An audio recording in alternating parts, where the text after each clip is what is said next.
السلام عليكم، كي دايرين؟ لاباس عليكم؟ مرحبا بكم معايا فيديو جديد. اليوم ان شاء الله غادي نقدم لكم واحد الشوربه ديال البروكولي اللي كتجي زوينه بزاف واللي غنيه بعده فيتامينات ومرافقه مع الباكيت اللي معمر وبريوات اللي بحشوه اللي هي اقتصاديه بزاف بزاف وكتجي لذيذه ومعلكه. ان شاء الله تنال الاعجاب ديالكم. هنا كيف ما شفتوا انا خديت البروكولي اللي درته في الماء وشويه ديال الخل وغسلته مزيان مزيان، وكنعاود نشوف ما بين هذوك العريشات، كنخاف يعني لا تكون شي حشره ولا شي حاجه، المهم نعاود نتاكد مزيان وكنغسلهم مزيان حتى دوك السيقان فهم احتفظت بهم، يعني ما رميتهم شيء لانهم غنيين بزاف بزاف بفيتامينات. وقطعتهم هكا كاينه صغيورين باش يتسلقوا ليا مزيان. عفوا غادي نديرهم يتبخروا. هنا من بعد ما غسلتهم درتهم يتبخروا واحد 10 ديال الدقائق. بالنسبه لهاد الشوربه غادي ندير فص ديال الثوم، بصله مشحره وملعقه ديال الزبده وغادي نشحرهم مزيان مزيان. كذلك ضفت خيزو الجزر هكايا مقطع هاد القطع هكايا، وغادي نشحرهم مزيان. نضيف لهم فقط شويه ديال الملح وشويه ديال الفلفل الاسود وقليل من البقدونس. بالنسبه للبروكولي انا ما درتوش مع كيف ما قلت، درتو بحديتو كيتفور باش ما يبقاش يطيب بزاف ويفقد لينا ديك القيمه الغذائيه ديالو. وهنايا من بعد ما طاب خديت الماء اللي هو مثلج بزاف كيف ما شفتوا وغادي نديرو فيه باش ما يزيدش يطيب بزاف ويفقد القيمه الغذائيه ديالو وفي نفس الوقت يبقى خضر. بالنسبه للحشوه عندي هنايا الجزر، عندي بصل، فص الثوم، وعندي جوج بيضات اللي حكيتهم مسلوقين خليهم من بعد. هنا من بعد ما طابت لي هذيك الخضره ديال الخيزو اللي غادي ديال البروكولي فغادي نديرو يتسطحن وغنضيف نصفي عليه نصفي البروكولي عفوا، غادي نضيفو الجزر وغادي نطحنو. كيف ما شفتوا انا درت كميه ديال الماء اللي شويه قليله باش ما تجينيش خفيف بزاف وعاد نبدا نتقلو. وضفت ليه واحد جوج فرماجات عفوا وطحنته مزيان. شفتوا جا الخليط اللي هو شويه ثقيل وغادي نديرو على النار واحد شويه وان شاء الله الشوربه ديالنا واجده.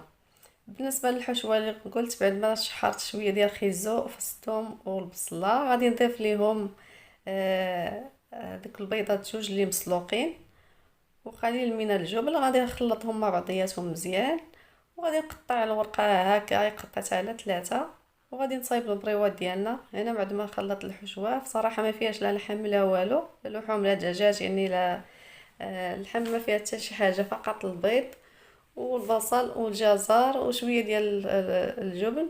صراحه كتجي زوينه بزاف يعني اقتصاديه وفي نفس الوقت المذاق ديالها كيجي زوين زوين بزاف. وهنايا غادي نطوي هاد البريوات ديالي كيف ما كتشوفوا فهما كيف ما قلت كيجيو زوينين وكيجيو معلكين في نفس الوقت. كنتمنى ان شاء الله ينالوا الاعجاب ديالكم.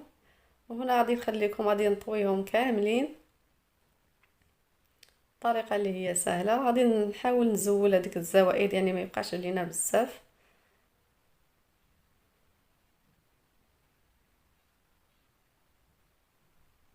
غادي نستمر حتى ننهي الكميه ديال هاد البريوات هذه. فانا درت واحد الكميه اللي قليله، ما درتش يعني كميه اللي كثيره بزاف، ما كاين لاش الضياع والتبذير، فقط المقادير اللي غادي تكفينا، القياس اللي غادي يكفينا فقط للفطور. غادي نستمر حتى ننهي هاد الكميه ديال البريوات اللي عندي وغادي نديرهم الفرن اللي يكون هو ساخن وندهنهم قليلا وغادي ندخلهم يطيبوا.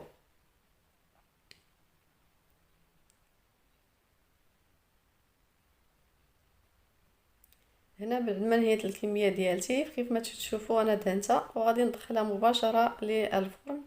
بالنسبه للحشوه اللي غادي ندير الباكيت اللي كتجي زوينه منسمه، فيها بصل، فيها البقدونس والربيع بجوجهم، يعني غادي نقطعهم قطع صغيره بزاف. ثم غادي نضيف ليهم واحد الفص الثوم اللي يكون مشوي اللي كيعطينا باش ما يجي يكونش خضر، ما يعطينا واحد المذاق اللي مجهد بزاف. هكايا مشوي كيجي زوين المذاق ديالو. ولا بامكانكم تسلقوه واحد شويه. غادي نضيفو وكذلك غنضيف الزعتر وشويه ديال الملح والفلفل الاسود وزيت الزيتون والزعتر كيف ما قلت. بالنسبه لزيت الزيتون ممكن تعوضوه بالزبده دايبه حتى هي كتجي زوينه. هنا غادي نقطع هذا الباكيط هذا كيف ما كتشوفوا، وغادي ندهنو. هنا من بعد ما نقيته غادي نحاول ندهنو بديك الحشوه كيف ما كتشوفوا.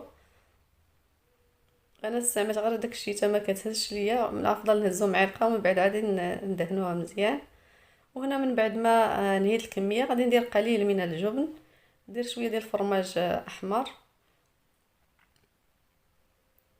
وغادي ندخلو كذلك للفرن. هو بسرعه يعني راه طيب، فقط غادي يتحمر لينا واحد شويه وغادي نخرجوه، يعني ما كياخذش واحد الوقت بزاف. وفي نفس الوقت كيجي هذا كيجي زوين بزاف بزاف مع الحسوه ديال البروكولي. غير جربوه ان شاء الله. وهذه هي الحسوه ديالنا كيف ما شفتوا، كتجي زوينه بزاف، المذاق ديالها رائع. وبالنسبه يعني واحد الفيتامينات اللي فيه كميه كثيره بزاف.